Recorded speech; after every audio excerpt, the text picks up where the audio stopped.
We need this layover clothes, makeup, alcohol, some stickers, flashlight. That's it. Let's go! Okay, so yun, may flight ako ng 8 o'clock p.m. So, I have to be early. Tara! Sa episode na ito ng Paninindigan ay sundan natin si Clan Maurice Evangelista sa kanyang aktibidad bilang isang flight attendant.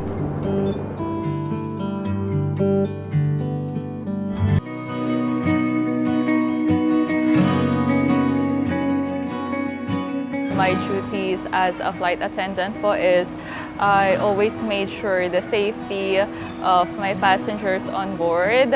I always made sure din po na they are comfortable in flight.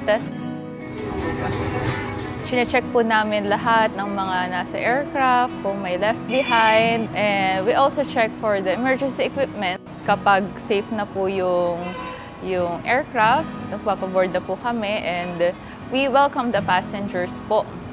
Sometimes lifting their bags, lalo na yung mga PWD, mga matatanda, people that needs help po. Before the flight, lagi kaming may safety demonstration para alam na po agad ng pasahero yung gagawin para ma-rest assured po na maging safe po yung flight.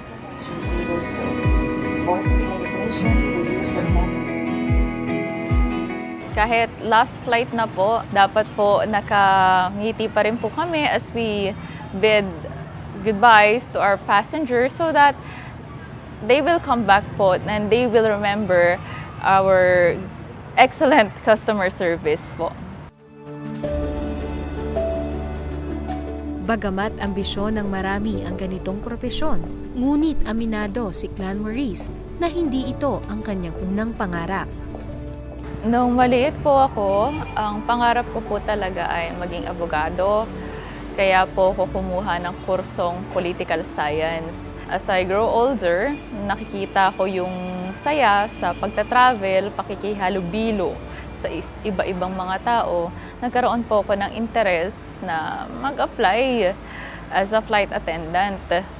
Mahirap po yung mga trainings din as a flight attendant. Actually, every day po kaming may exam and most of our exams are regarding emergency procedures, emergency equipment, dangerous goods. Every day po yung exam namin at dapat makascore kami ng 95% and above. May mga cases dapat ma-perfect po yung exam. So mahirap din po. Kailangan po talagang nag-aaral araw-araw. Which is okay din naman po kasi safety rin naman po ng mga passengers. Hindi lang po pala ng mga passengers, kundi kami ang nakasaalang-alang. Kasama din po sa training namin yung first aid and swimming po unaided. In case of water landing, kaya po namin sumagip ng mga nalulunod. At survival din po, tinuro din po sa amin sa training para alam po namin yung gagawin kapag in unforeseen circumstances may mangyari po. May maasahan po yung mga pasahero.